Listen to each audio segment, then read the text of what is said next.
Chapter 21, Section 8, Appomattox. Total war brings an end.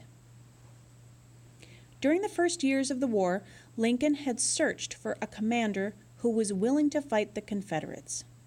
The president finally found the leader he needed in General Grant.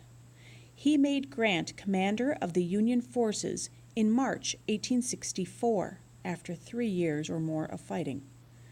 Grant's views on war were quite straightforward. The art of war is simple enough. Find out where your enemy is. Get at him as soon as you can. Strike at him as hard as you can and as often as you can, and keep moving on. Using this strategy, Grant mapped out a plan for ending the war. He would lead a large force against Lee to capture Richmond. At the same time, General William Tecumseh Sherman would lead a second army into Georgia to take Atlanta. Grant invades Virginia. In May 1864, General Grant invaded Virginia with a force of more than 100,000 men.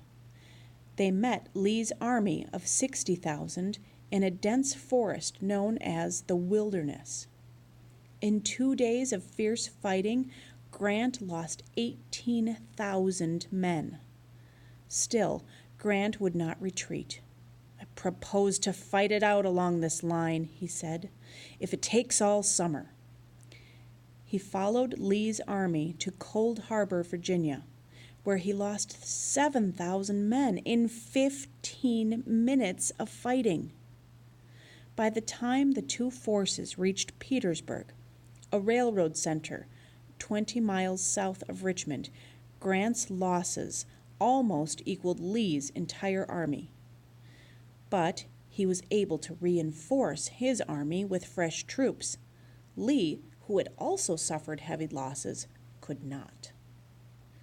Total war. Grant believed in total war on an enemy's will to fight, and its ability to support an army. With his army tied down in northern Virginia, Grant ordered General Philip Sheridan to wage total war in Virginia's grain-rich Shenandoah Valley. Let that valley be so left that crows flying over it will have to carry their rations along with them because there won't be any food to eat, ordered Grant.